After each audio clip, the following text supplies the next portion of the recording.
दोस्तों, बिहार के विधानसभा चुनाव के लिए कांग्रेस ने अब अपनी तैयारी शुरू कर चुकी है। पूरी तरीके से पूरा रोड मैप तैयार कर लिया है कि क्या कुछ खेल करने वाले हैं, क्या कुछ होने वाला है, किस तरीके से शीट शेयरिंग पर डिस्कशन चल रहा है।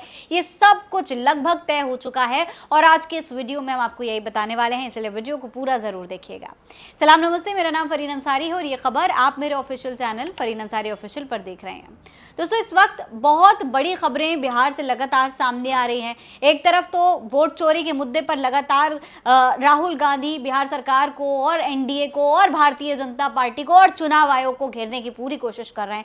वहीं दूसरी तरफ दोस्तों, आपने आज की तमाम वीडियो देखी होंगी जिस तरीके से संविदा कर्मियों पर बिहार पुलिस जो है लगातार लाठीचार्ज कर रही है और इन तमाम मुद्दों की वजह से एनडीए सरकार जो है वो घिरी हुई है। नीतीश कुमार को लेकर के जनता के बीच में नाराजगी नजर आ रही है। इन सब का अगर सबसे बड़ा फायदा किसी को हो सकता है तो वो है इंडिया गठबंधन और खासतौर पर कांग्रेस पार्टी, क्योंकि कांग्रेस लगातार जो है बिहार में अपनी पकड़ मजबूत करने की कोशिश कर रही है और साथ साथ में आरजेडी भी, क्योंकि आरजेडी ने हर कदम पर इंडिया गठबंधन का साथ दिया है। ऐसे में वोट शेयरिंग किस तरीके से हो रही है, किस तरीके से बैठक चल रही है, चर्चा हो रही है, कांग्रेस क्या डिस्कशन कर रहा है, ये बहुत आपके लिए जानना जरूरी है। देखिए, दरअसल खबर यह है कि आरजेडी के साथ सीट बंटवारे से पहले दिल्ली में बिहार कांग्रेस नेताओं ने पार्टी हाईकमान के साथ हुई बैठक में उन सीटों की फहरिस्त रख ली है जिस पर उन्हें चुनाव लड़ना है। यानी कि आरजेडी के साथ जिन सीटों पर चुनाव लड़ना है, कांग्रेस ने उसकी बाकायदा पूरी लिस्ट तैयार की है। एक बैठक हुई और इस बैठक में कांग्रेस नेताओं ने चर्चा की और फिर डिस्कस हुआ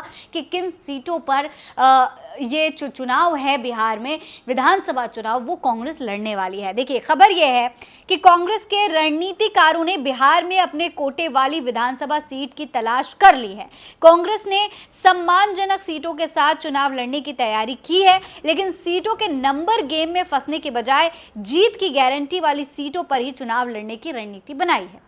यानी कि कांग्रेस किसी तरीके का कोई समझौता नहीं करना चाहती, कोई नंबर गेम नहीं करना चाहती कि भैया हम इतनी ही सीटों पे चुनाव लड़ेंगे, हमने तो कह दिया हमें इतनी सीटें चाहिए और इतनी पर ही हम चुनाव लड़ेंगे। तो कांग्रेस ऐसा कुछ सोच करके नहीं चल रही है, गठबंधन के साथ काम कर रही है और बहुत बेहतर काम कर रही है। कांग्रेस सिर्फ उन सीटों को चुन रही है जहां पर वो सुरक्षित महसूस करती है, यानी कि जहां पर कांग्रेस को भरोसा है कि वो जीत सकते हैं, सिर्फ उतनी ही सीटों पर चुनाव लड़ने का कांग्रेस प्लान बना रही है। बिहार कांग्रेस नेताओं की दिल्ली में मंगलवार और बुधवार को 2 दिन पार्टी नेतृत्व के साथ बैठक हुई है। बैठक में सबसे ज्यादा चर्चा शीट शेयरिंग के मुद्दे पर हुई। कांग्रेस का बिहार में एमडी यानी कि मुस्लिम दलित समीकरण वाली सीटों पर चुनाव लड़ने का प्लान है।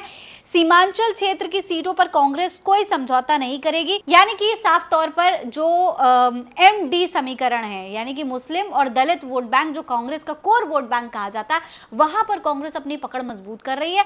अब उसी पर कांग्रेस जो है चुनाव भी लड़ना चाहती है। जो अभी तक कांग्रेस ने प्लान किया है उसके हिसाब से मैं आपको बता रही हूं। और दूसरी तरफ दोस्तों, सीमांचल का जो क्षेत्र है वहां पर कांग्रेस चुनाव लड़ने के लिए फिलहाल तैयार नहीं है। कांग्रेस नहीं चाहती कि वो सीमांचल से चुनाव लड़े, खाली अपने एमडी कोर वोट बैंक जो है उस पर फोकस करना चाहती है। वो जो सीटें हैं जहां पर एमडी कोर वोट बैंक है वहां पर कांग्रेस फोकस करके चुनाव लड़ना चाहती है। सीट की नंबर पर या ज्यादा से ज्यादा सीट लेने पर कांग्रेस का फोकस नहीं है। देखिए, सवाल अब ये है कि क्या आरजेडी इसके लिए तैयार होगी, क्योंकि सबसे बड़ी बात यह है कि भैया गठबंधन है और गठबंधन में आप अपने लेवल पर कोई भी प्लान्स बना लीजिए, लेकिन अंत में आपको अपने गठबंधन के जो बाकी दल हैं उनका समर्थन लेना भी जरूरी होता है, उनकी राय जानना भी जरूरी होता है। और अब ऐसे में सवाल ये उठता है कि आरजेडी क्या कांग्रेस की बनाई हुई इस रणनीति से सहमत होगी या नहीं, या फिर इसमें किसी तरीके का कोई बदलाव कांग्रेस को करना पड़ेगा। फिलहाल आपको क्या लगता है, अपनी राय कमेंट बॉक्स में लिखकर हमें जरूर बताइएगा। ये खबर आप मेरे official channel Fareen Ansari official पर देख रहे हैं। जय हिंद, जय भारत।